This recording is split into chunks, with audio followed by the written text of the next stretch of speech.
Coming to you from UBN Studios in Burbank, California. You're listening to the Unsugar-Coated Podcast with your hosts, Aalia and Alexandra Checa. Hey everybody, welcome back to another amazing episode of Unsugar-Coated Podcast. This is Aalia.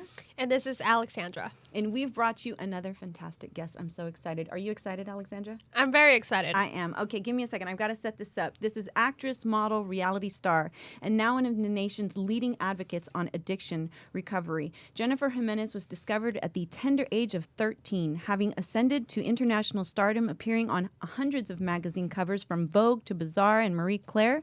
She was one of the youngest models ever to appear on the cover of American Elle. Gimenez has had roles in films such as Blow, Vanilla Sky, Corky Romano, and Charlie's Angels.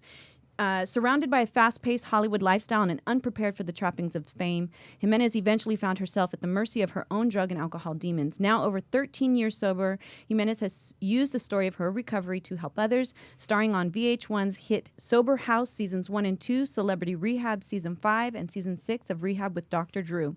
In 2019, Gimenez was highlighted on the cover of Recovery Today magazine.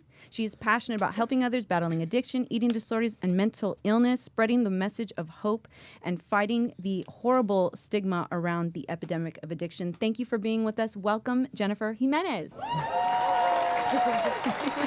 Thank you. We're so happy to have you here. Thank you so much for having me. I'm really excited to be here and with two beautiful women. I love it. Takes one to know one, girl. Aww. Thank you. So your journey, man, it has not been easy. Yeah. It hasn't been easy. No, it hasn't whatsoever. But then it has as well. You know, I mean, like, I talk a lot about the downs of what happened to me, but there's also been a lot of great things that's happened too, and I'm learning to embrace that as well. As you should. So for the audience, what's very interesting, we happened to connect a few weeks back. You were here for another show in the studios, and coincidentally, we start talking. You talk about your, amazing history with modeling, which reminded me of my young cousin, who also started out as a young model.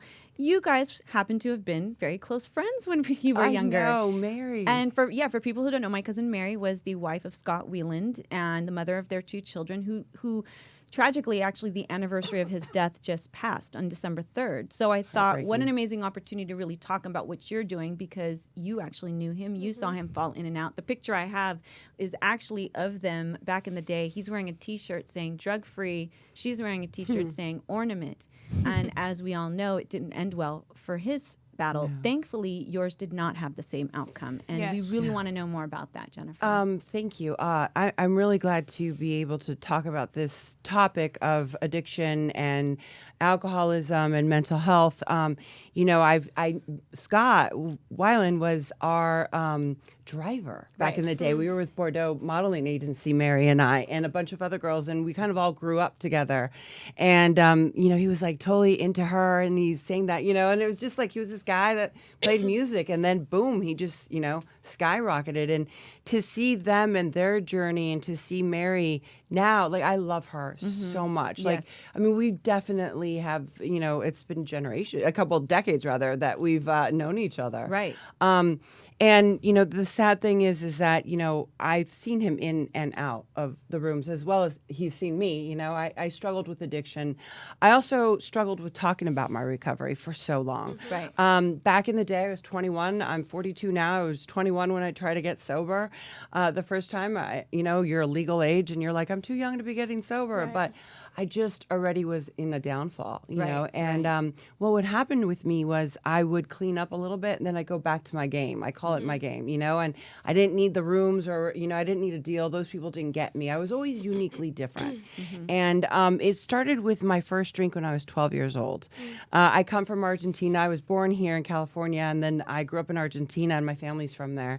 And I always equated drinking to happy. And when I was 12 years old, we moved back here at 6.5. And when I was 12 years old, I remember taking my first drink, and I was going through a lot of traumas, and I believe we're all trauma survivors of some sort. You know, we're always going through obstacles and adversities in our lives, but I felt like I was the only one going through it. You know, at that time, I felt so uniquely different, and I remember taking that first drink, and that drink, till this day, my perception tells me it went down into my throat and my stomach, and it kind of imploded in there. And all of a sudden, I felt like a cross between the Jolly Green Giant, Wonder Woman, and She-Ra. Like, I felt like I had arrived. But I didn't know about addiction or a disease. And the progression of my disease from that one drink led me to everything and anything else. You know, modeling... I just did a TED Talk, and it just came out. Yes, and it's fantastic, by the way. Oh. Go check it out. TED Talk Naperville, correct? Yeah, Naperville. You were so vulnerable. Thank you. So honest. It was incredible. Thank you so much. And, you know, I had to go back and relive and look at every single photo and talk behind. And my fiance and I were looking at him, and he wanted me to describe what was going on in that time. And each photo, I mean, it's hundreds of photos. And I realized that the perception of what those photos were, you know, were so different than what was really going on in my life. And that's what I talk about, you know, the dark side of beauty. And, you know, modeling, it's the one thing I know. You know, being in front of the camera is the one thing I know better than anything else. And, you know, I was a great chameleon. And yet there was so much trauma and so much stuff happening. Modeling taught me a lot, taught me how to grow up really fast. It taught me to see the world, but also taught me the dark side. Right, you know? right. And, you know, all the eating disorders kicked in. We got to talk about that for a second, because Absolutely. my cousin, so, you know, I was like the shorter, a little bit more fuller one, and she's like the tall, beautiful, you know, statuesque one, and between us, and as far as the girls in the family, on that side of the family. And, you know, she would be rail thin, and then they would say, well, you need to lose another 5 pounds. Because she also went into modeling young like you. My aunt put her into Parmesan, and next thing you know, at 14, 15 years old, she's in Tokyo, Australia. She's, you know, doing all these amazing things. But like you said, there's a very dark side to that. Obviously, the hashtag Me Too movement has kind of brought out a little bit of, you know, those discussions and what happens to women in these. You shared a very vulnerable story about your 16th birthday. Yeah. I was, I had gotten a contract which would be equivalent today to $1 million for that month. And, you know, there were times my mom couldn't travel with me. And the agents promised my mom the world. I'd be taken care of, looked up, picked up. I, you know, lived with the head agents, and I'd land in certain countries or states, and I'd be all alone. And in my TED Talk, I talk about my sweet 16. I'm 15 years old. I have to go to Tokyo, and they want me to be rail thin. I'm 5'6" when I get discovered. I'm 5'10" now. And so my body started developing. I'm Latin, you know, I'm curvy. And, you know, the agents would tell my mom to take me out of school and put me in steam rooms and saunas. Yeah. They'd take me to special doctors, and they were giving me Adderall and speed. And I had no idea, you know, and I didn't know why I had so much energy. And I didn't know. We didn't know any better. You know, my family's from Argentina. We really didn't know. I go to Tokyo. I'm working 16 to 18 hours every single day while I'm there, fulfilling that contract. And they decide to throw me a birthday party, the agents there. And I show up after a 16-hour or 18-hour day. And I'm there, and I'm at a billionaire's house, like a Playboy businessman's house. And there's all these weird paintings. They tell me it's Picasso. I'm like, what's that? You know, I don't know. And they're all drinking, and they give me drugs. And the agents tell me they love me, and they didn't love me. They love the money I made them. These models were my best friends. I cannot tell you one of their names. I know they can't remember mine, you know, and that's the world I lived in. Everyone was your best friend until you weren't their best friend because you weren't making the money. Right. You know, and as a model, every time I had a creative input, my voice did not matter. They told me I was a hanger, I was replaceable. You know, and those early teenage years when you have to learn about self-esteem, self-worth, dignity, no one was teaching me that. I was only as good as my next job cover or campaign. And yet I would go to school and try to live like a normal kid in public high school when I really wasn't, you know, and then I'd go home to trauma with the family. And it's like I wore many masks. And I say I was probably a great chameleon because I'm a great, you know, that's part of my survival mechanisms. Yeah. A lot of people in addiction have that. You know, we're great chameleons. And wait, because everyone assumes if you're an alcoholic, I'm going to be able to tell, right? Yeah, and people forget about the functioning. Exactly. There's functioning. You know, the old motto of like thinking an addict or an alcoholic on the streets in a cardboard box, that doesn't exist anymore. They're right in your house today. You know, what I've realized today by breaking my anonymity, literally on a worldly scale from doing the rehab shows, is that there's not one person that's not affected by an alcoholic or an addict. Whether it be yourself, a family member, a neighbor, an employer, employee, hapless passerby, somebody you know is in the disease. And therefore you are in the disease with them, you know, and that's what people tend to forget. And I still am so shocked that ignorance is so bliss today. You know, people still want to, you know, it's not happening in my home, you know, change like, no, not here. But it is. Yeah. You know, it's more than just an epidemic today, it's a pandemic. And mental illness is everywhere as well. And yet you can go to doctors and get prescribed medication for pain, but not for you know, mental health. You know, people that stigma still lives with them. You know, a lot of people don't realize that if you're suffering from anxiety, you're suffering from mental illness. You know, that's mental health right there. Well, mental health for me is like, I know people, you know, actually I find it's important to distinguish mental illness versus what actual mental health is. To me, mental health is no differently than our physical health. I go to the gym to become stronger, to make my body, you know, hopefully healthier. And we should be doing the same with our brain. That's where a lot of the personal development, and like when we talk about the TED Talks, I know that there's people out, you say, what, TED Talk, they're like, TED who? And I'm like, are you kidding me? Do you not understand? You can tap into this source and you don't have to go anywhere, but you can continue to build and nourish, because mental health to me, it's an activity of making our mental status better and, you know, and more capable, right? So that we can recognize these things. I love that you're saying that. It's so important, you know, to be able to be mind, body, and spiritually connected. You know, a lot of people say, you know, well, why you and not them? You know, and I've even questioned that at times. I know so many people have died from this disease or have blown their brains out, you know, literally so many of my friends this year, I can name like 8 of them that have killed themselves this year. And, you know, it's everywhere. It's everywhere. My fiance and I went and spoke to 2,500 kids last week in Indiana. And, we had hundreds of kids that from that morning till 2:30 in the morning, 11, 12, 13 to 18-year-olds, but mainly 11, 12, 13, 14-year-olds reaching out to us till 2:30. And finally, you know, I was to this one little girl, I was like, go to sleep. Why do your parents not have your phone? Right. And they want to just talk. They want to be heard, you know? And what's happening is, and I think why me, the only thing I can say is that you need to treat the trauma. You need to deal. And even if you're a normie, as we call them in the recovery world, someone who's not suffering, you may be going through something, you know, and it doesn't mean that you don't have to treat that as well. Right. You know? Yeah. Well, I think that's, you know, I'm sure that's what it also boils down to, getting strong so that when you do have those bad days, you don't completely fall off the wagon, right? Absolutely. What would you say, what is your input on the idea that you end up participating on these really self-destructive, self-sabotaging acts because you don't really know who you are? What is my input on that? Well, I feel that a lot of times we're always we believe the grass is always greener on the other side, you know, and it's like that illusion that, you know, I call it smoke and mirrors. Right. You know, oh, life's great here, and look at me, and I'm wearing this, and I have this, and everything's great, and I'm happy, and like really, and you're looking at it, not you, but I'm just saying someone's looking at it going, oh my God, I want to be just like her, and you're doing everything in your life to try to be like that person instead of finding your true self. You know, and like dealing with who you are, like it's okay not to have the best, you know, bag or that's not going to give me self-worth, you know? Absolutely. And I just don't think that the people spend time actually sitting down and having a conversation with yourself and seeing, who am I? It's like, so who true. am I? Because then I think that you start with not knowing who you are. So then you start getting into these self-sabotaging activities until you hit rock bottom.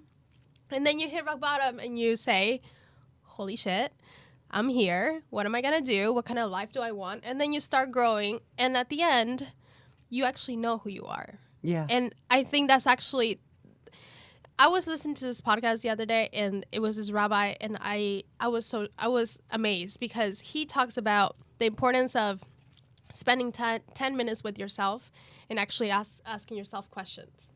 And you go from, well, how many colors do I like, to what do I want from life?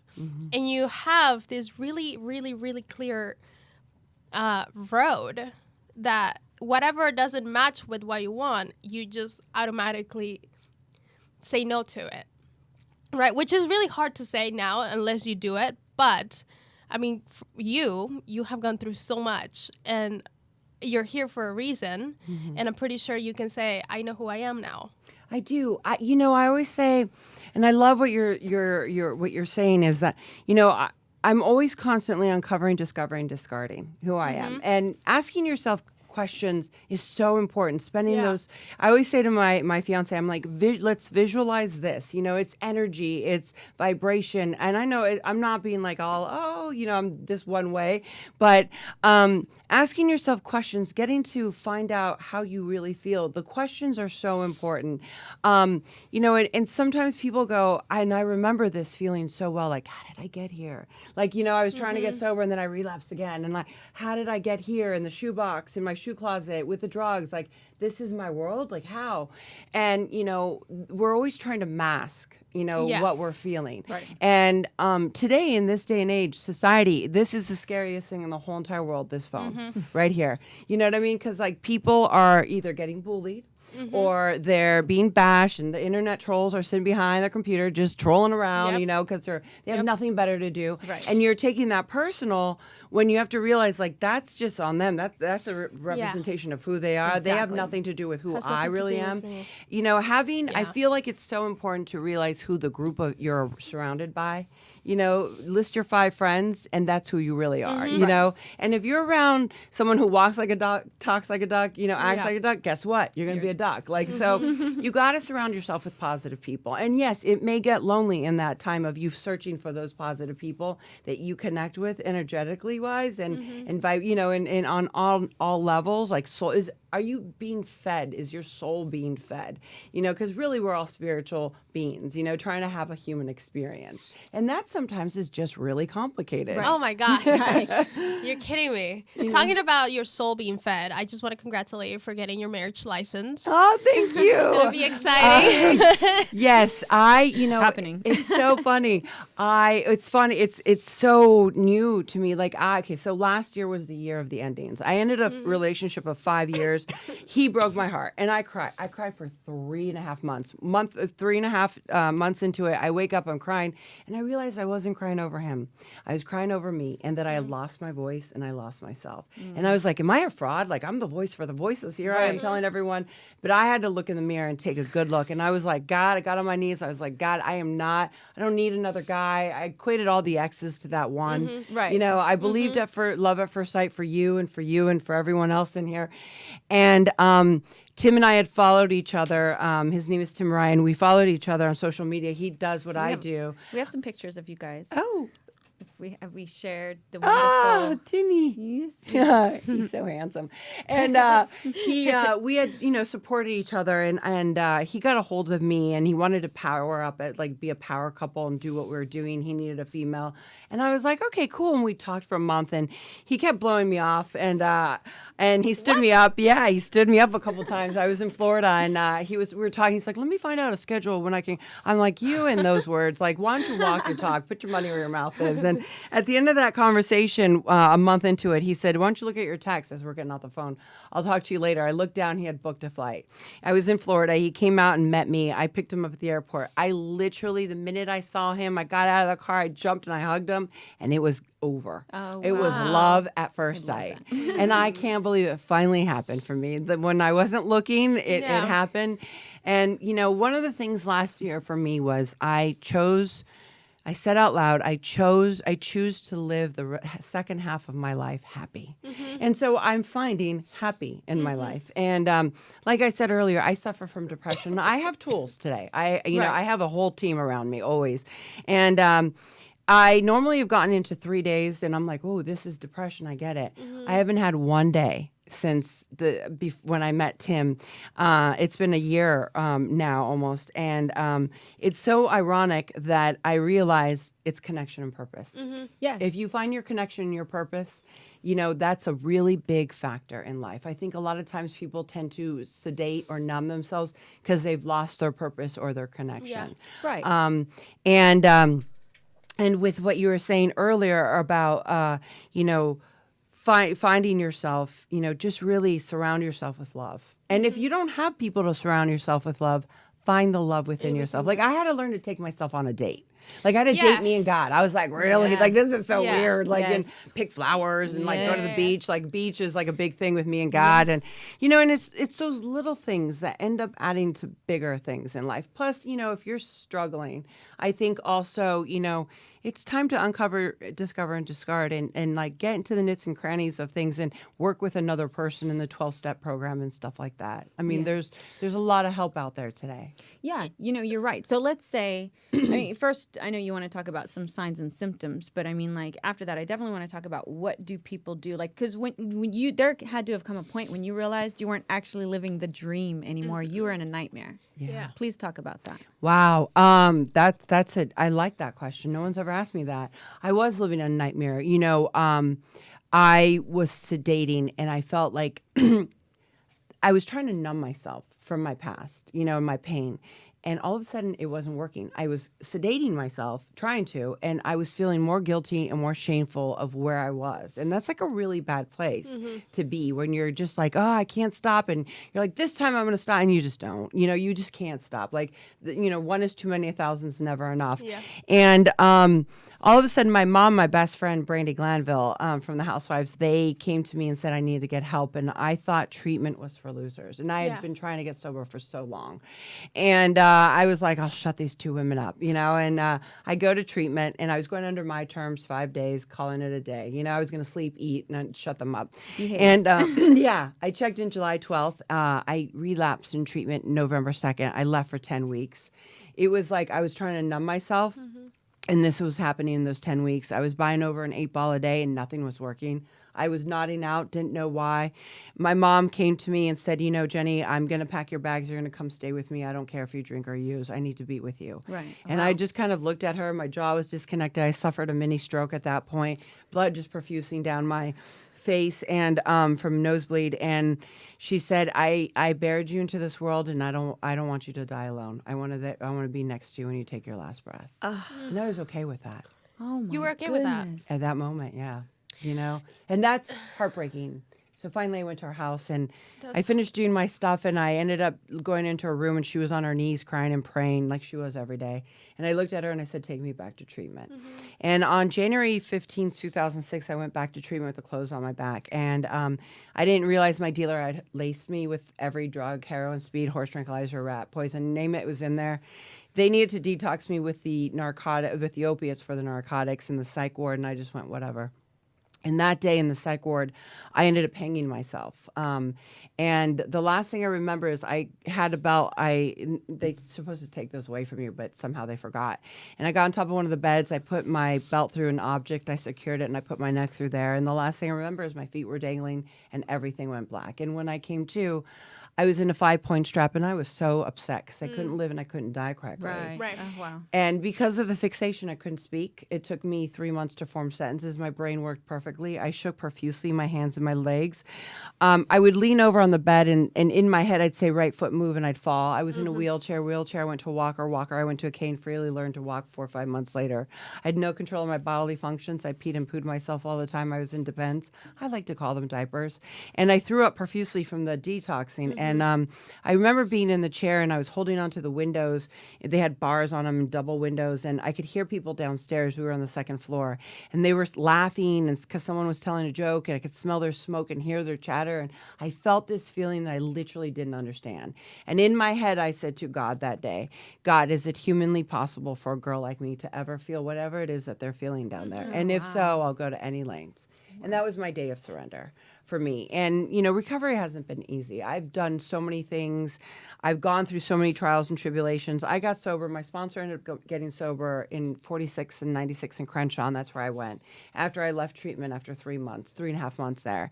And I moved out of LA. I thought it was Egypt. It was only an hour outside of LA. But like I had to, you know, get it all back together, and like, you know, I had to learn everything all over, really. And I am so glad that they didn't tell me everything I needed to do, because I probably would have ran. But recovery has been the biggest blessing I've ever had in my life. And I know I hear that a lot from people, but I literally, I've become so accountable, you know, and like, and sometimes it's because I broke my anonymity, like that people know, even on planes, you know, and like, I'm not the girl. It's like, oh, obsession's lifted, because it doesn't, you know. I think about it every now and then, and I tell on myself. Telling on yourself is a big thing, you know. And I learned to stand in my truth. You know, I can't go wrong when I stand in my truth. I may feel a little wobbly, but I can't go wrong. Right. Well, as a cancer survivor, I actually, when I realized, after I had gone through a very unhealthy marriage and realized a whole bunch of things, and you know, I realized I was a beautiful fucking miracle. And I sit here and I listen to your story, and the only words that play through my mind is, "You're a beautiful fucking miracle," and God bless you for having gone through it and having the courage to tell your story, because not everybody can. But you must be changing lives and helping others in such a huge way. And so that, you know, I think sometimes we look for a little bit of redemption in what we're doing. Do you feel that this, I'm not, you know, do you know what I mean? Like, it's like, because I feel sometimes guilty for things I've taken away from my own life, and by giving to others, I feel like I'm kind of infusing back into my life. Do you know what I mean? That's the key. That is the key. And I love that you say you're a beautiful fucking miracle, because it's true. You know, I was striving for perfection my whole life. I really was.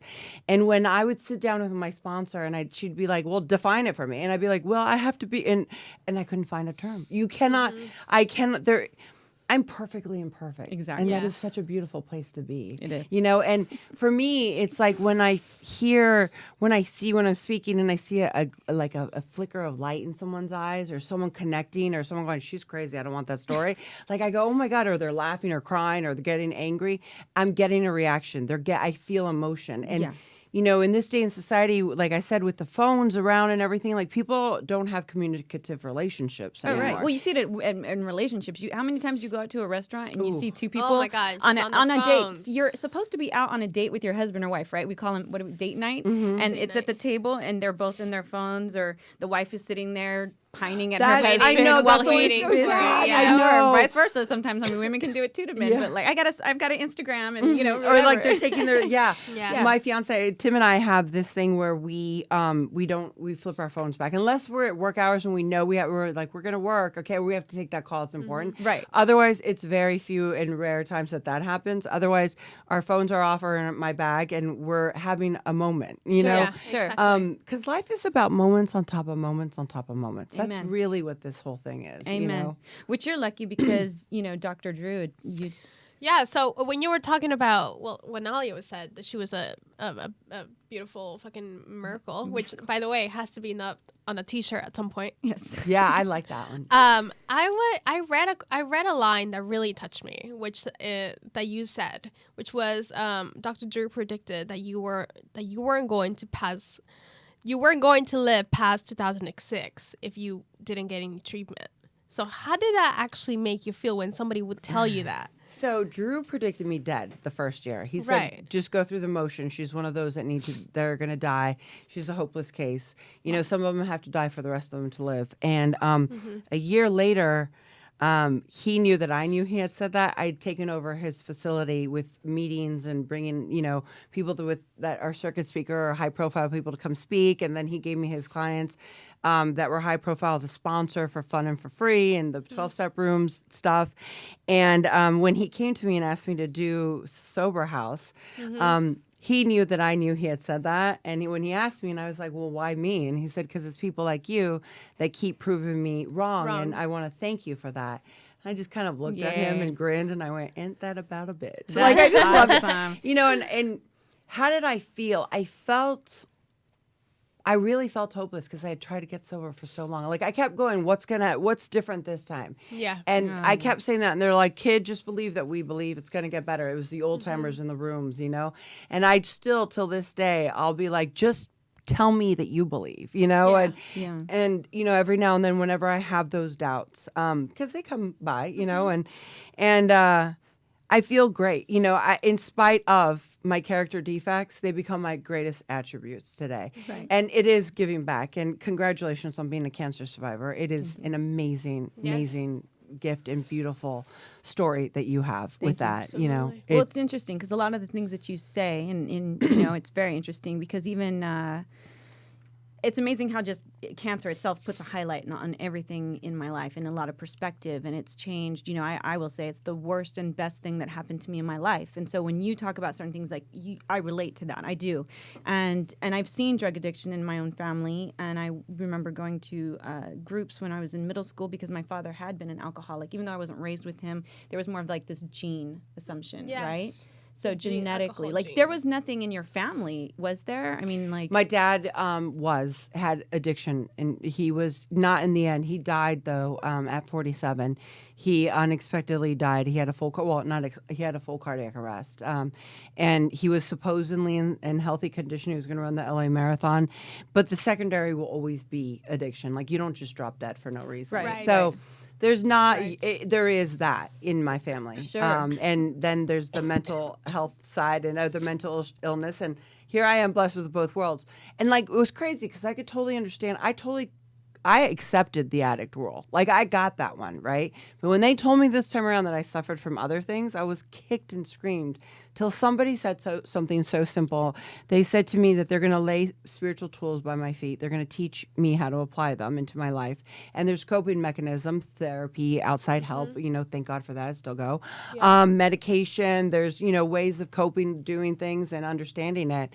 And I was like, oh, really? Okay. And then this year I actually came out publicly on social media, rather, because I talk about it for years now. But on social media, I had heard yet another friend, 2 friends died, one within every day after each other. And so I wrote, you know, if you're suffering from mental illness, me too. Yeah. I want to let you know there's hope. And like all these people reached out to me, and it was just like, oh wow, like. Sure. And the more, again, I stand in my truth, the more I tell my story, the more I have no shame in breaking the stigma, or like even. You know, in my TED Talk, one of the hardest things I had to say was middle-aged woman. Like, it took me without stuttering. It was crazy. And she's like, I'm still getting choked up on it. Yeah, I know, I am. There I am, going on it again. But, like, I had to, like, I want to embrace my moments. Right. You know, and it's like, we all go through things. Pain, emotions are the same. Stories may be different. Yeah. But pain is pain, happy is happy, sad is sad, you know? Yeah. So it's important for me to share this. It's important because I want people to feel humanized. We don't feel that today. Yeah. I love that you talk about therapy because you're from Argentina. I'm from Peru, so we're South America. But I go to therapy a lot, and side of my family is great, but the other side really does think that I'm insane. You know, because therapy has this weird. You know, you only go to therapy if you're crazy. And I think that if you don't go to therapy, you're crazy.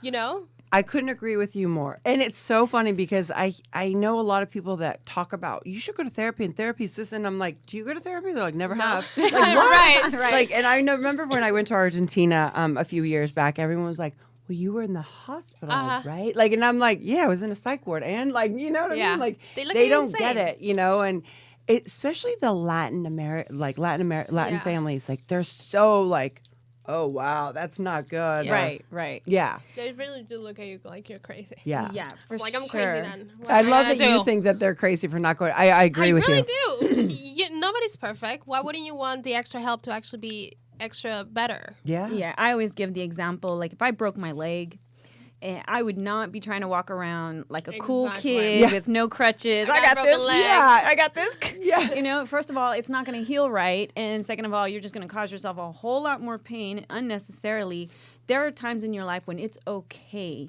to have crutches and it's okay to have support. That does not make you weak. That makes you healing in the process, right? And, you know, I mean, it's important. So let's talk a little bit about, so I actually did suffer previously from body dysmorphia, and I was not even a model. Can we talk about that? Because I want to talk about how that played into your addiction, if any at all. Oh, wow. You know, They played a lot into my addiction. You know, I was kind of like a trash can growing up in like drug wise. Like I tried different things, nothing really stuck. That whole freaking waif look came in, and cocaine became my biggest best friend, my best friend, my biggest supporter. You know, and it was always again trying to match up to that illusion. And I, till this day, I kid you not, if I see a measuring tape, I cringe. Like, I freak out. Like, scales I can get on, but, like, I mean, that's all they live by. And body dysmorphia. So I'm doing this really huge campaign. I'm in New York. I hadn't eaten in 5 days. I literally looked in the mirror. Wait a minute. You didn't eat for 5 days? Yeah. What will you have? Just water? Yeah. Yeah. And you would just be hungry and then for 5 days? Yeah, cocaine helped too, though. But okay. like it would be like a flavor present. But I've done not eating at all without drugs, like for days on end. I mean, that was just part of the ritual. And supermodels taught me how to eat boxes of laxatives and lettuce. Like that was a big thing. Lettuce and laxatives. Yeah. Oh yeah. I mean, I'm 14 doing that. I know that. I have always had laxatives in my house. So I mean, it's crazy. It's crazy. Like binging, purging. I mean, the whole thing. I've had every eating disorder from anorexia to obesity. Yeah, and I want to ask, like, because I know when I was like 105 pounds, I thought I was fat. I was like, I still could lose another 10, 15 Well, pounds. that was, I mean, right? I literally hanging onto walls, trying on these lingerie things. I look in the mirror. I'm not kidding you when I tell you this. I saw an elephant man. I was like, what? At the top of my modeling game, like the hottest of all, and like yet like looking at the ugliest thing possible. So then I go from there to getting sober later on, years later, and like I gained like the first 15, 20, then 40 pounds, 50, and I thought I was HOT. Like, and I'm getting bigger and bigger. I mean, I'm 267 at my heaviest. Like I went literally from anorexia to obesity. And then it all connected, and I was like, what am I doing in this fat suit? You know, but the body dysmorphia, even now, like I'll gain, right now, because the holiday season, I can't stop eating. My husband, I said husband. My fiance and I are like traveling all over, and like I'm so over eating out all the time, like bad food, but morning, night, and day, that I've gained like 15 pounds, and I have to go, you're not in the mirror. I have to go, you're not 267, Jen. You're not there. Like, because again, body dysmorphia. Yeah. Like, and people think, oh my God, like, how could you have been in these places and then now you're here? Like, it's a work in progress, and I'm still there at times, you know? Yep. But I catch it. And I go, you know what? What does my body want? Or like, if I want to eat bad food, like, I'm going to eat bad food. You know what I mean? Like, I really try not to have shame behind what I'm doing. Exactly. I go through I talk about it. It's a journey. People are like, oh, self-love. It's a journey every day. Like addiction, it's something you have to work at. Anything that you struggle from and come back from in those sense where you really have to teach your mind. Like I see my girlfriends and I'll be like, you look great. And they're like, oh, I've gained weight. And I'm like, and I said, you look great. Yeah. Like, because baby, don't nobody but a dog want a bone. And even then they're always looking for some meat. Let me say that one more time in case you didn't catch it. Don't nobody but a dog want a bone. Even then, they're always looking for some meat. That is true. That's Aalia. That's amazing. No, but it's true. And it's a journey. And I mean, I learned, especially with my health issues, I've learned I love food.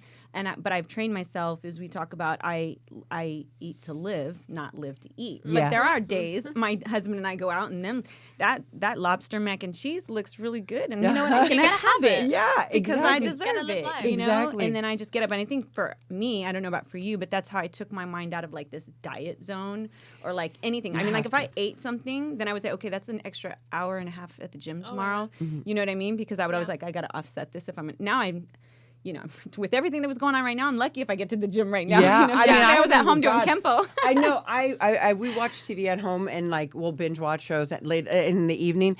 And I now have a partner, so like I'm watching TV and I'm doing weights or squats, and he's like, "What are you doing? Why don't you lay down?" I'm like, "No," and like, but I'm not gonna. Sometimes I haven't gone to the gym this year that much, right? But I've done it here and there, and but it's all in moderation, and.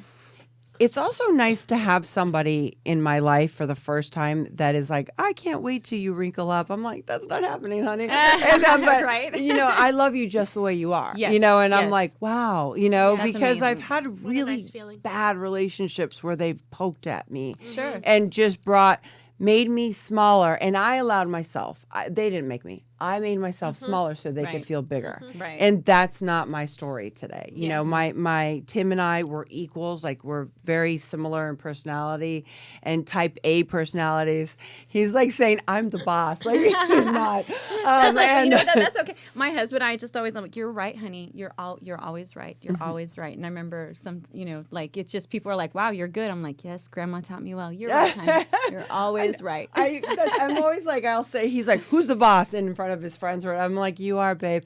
And I always say to them afterwards, I'm like, whoever says they're the boss is really the boss. You know what I mean? Like, so, it's okay as long as he's happy. It's good. Now, speaking of your amazing fiance, you both launched a site in 2000. Or you launched a site in 2013. Excuse me. Did I say that incorrect? I Sober launched book? a sober book, yes, and I'm not doing that actively now. Okay. It was a magazine and a website, and it was about people finding their voices. Right.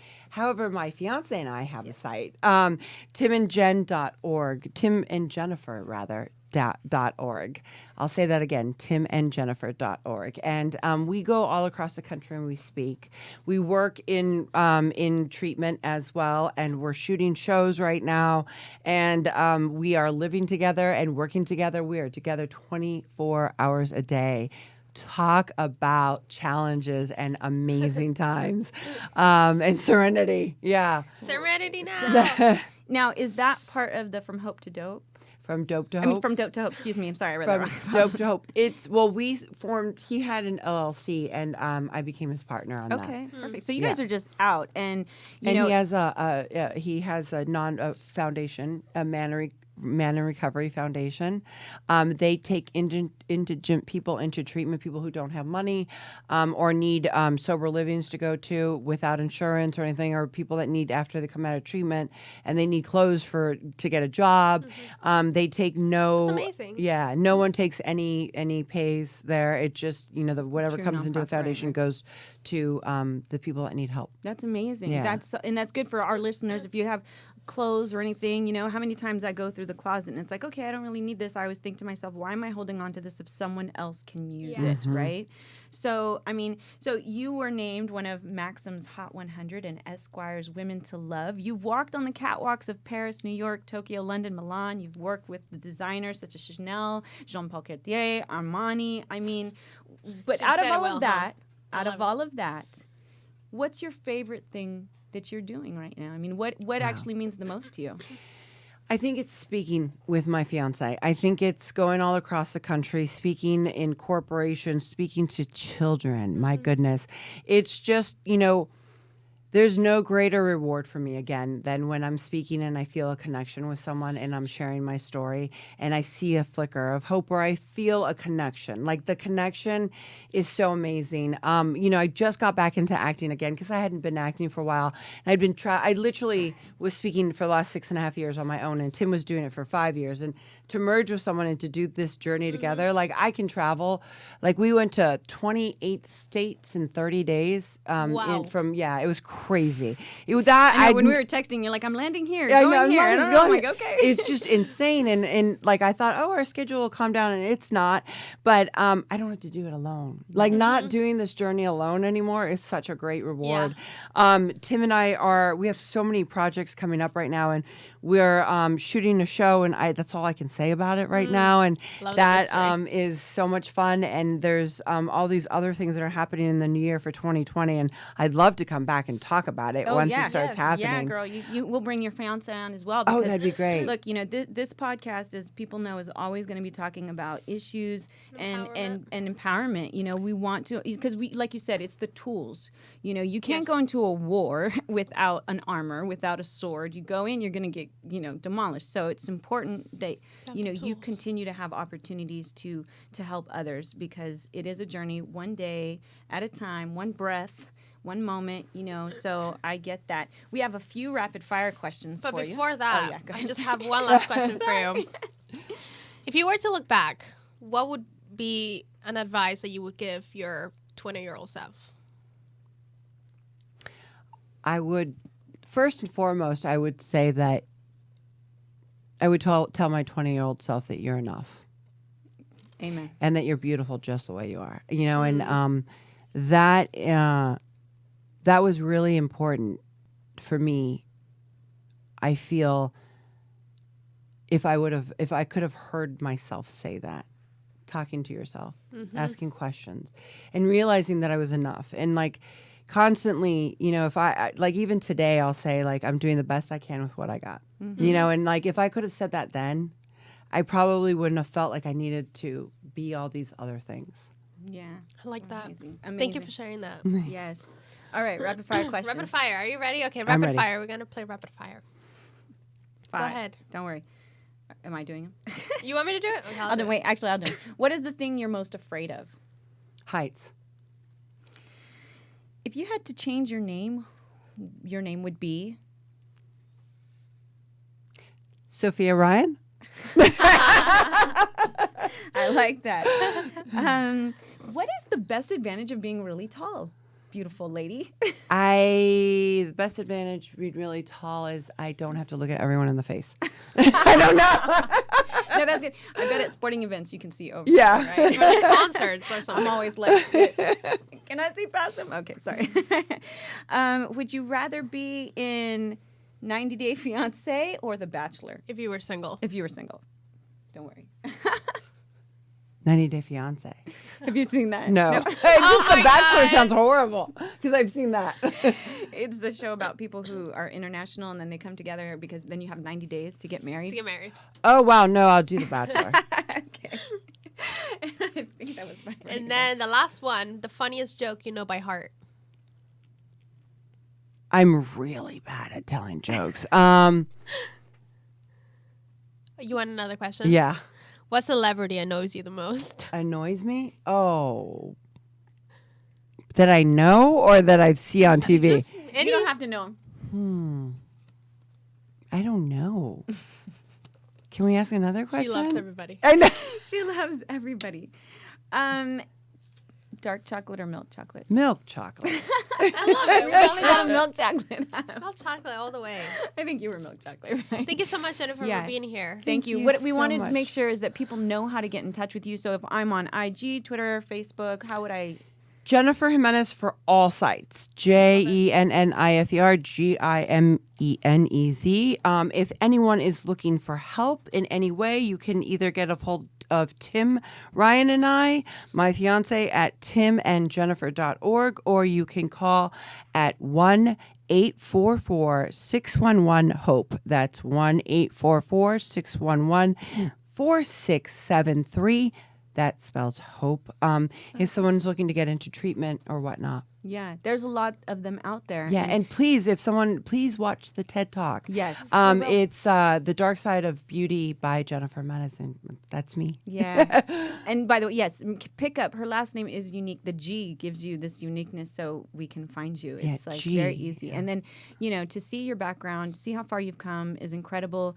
Thank you for being with us. Thank We you so cannot much, wait to ladies. see what Can't else wait to comes see in the Thank Thank future. you. Thank you. I love you both. Thank you. Everyone, thank you so much for joining us for another episode. We'll be back next week. Until then, take care. God bless. Bye. God bless. Thank you.